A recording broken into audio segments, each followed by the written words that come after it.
1999 Australian missionary Graham സ്റ്റെയിൻസിനെയും അദ്ദേഹത്തിൻ്റെ 2 ആൺമക്കളെയും കൊലപ്പെടുത്തിയ കേസിൽ ഉൾപ്പെട്ട ജുവനൈൽ കുറ്റവാളിയായിരുന്ന ചെങ്കു ഹൻസ്ദ ക്രൈസ്തവ വിശ്വാസം സ്വീകരിച്ചു.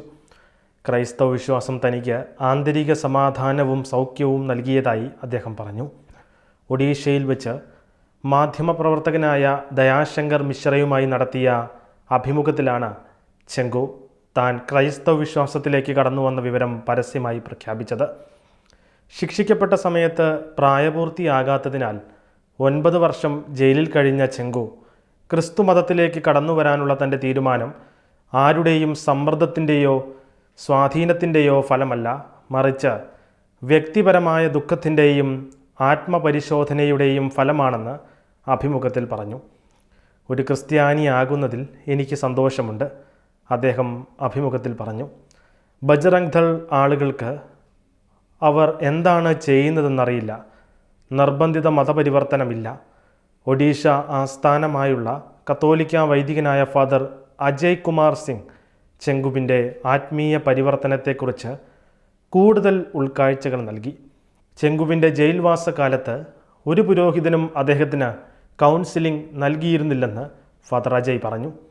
ജയിൽ മോചിതനായ ശേഷം ചെങ്കു വളരെയധികം കഷ്ടപ്പെട്ടിട്ടുണ്ടെന്നും അദ്ദേഹം കൂട്ടിച്ചേർത്തു. ആദ്യ ഭാര്യയെയും സഹോദരിമാരെയും മറ്റ് കുടുംബാംഗങ്ങളെയും ചെങ്കുവിന് നഷ്ടപ്പെട്ടു. ഇത് അദ്ദേഹത്തെ വളരെയധികം അസ്വസ്ഥനാക്കി, ഫാദർ അജയ് വെളിപ്പെടുത്തി.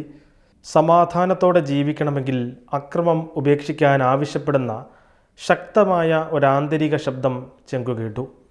അങ്ങനെയാണ് ഒഡീഷയിലെ കിയോഞ്ച് ജില്ലയിലെ ക്രൈസ്തവ സമൂഹത്തിലേക്ക് ചെങ്കു വീണ്ടും എത്തുന്നത്.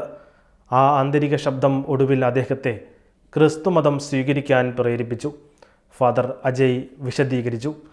ക്രൈസ്തവ വിശ്വാസത്തെ തകർക്കാൻ ശ്രമിച്ച സാവൂൾ പൗലോസായി മാനസാന്തരപ്പെട്ടതിന് സമാനമായി ചെങ്കുവിനെ പോലെ ക്രൈസ്തവരെ പീഡിപ്പിച്ച പലരും ഇന്ന് സത്യം തിരിച്ചറിഞ്ഞ് ക്രൈസ്തവ വിശ്വാസത്തിലേക്ക് കടന്നു വരുന്നുണ്ടെന്ന് ഫാദർ അജയ് പറഞ്ഞു.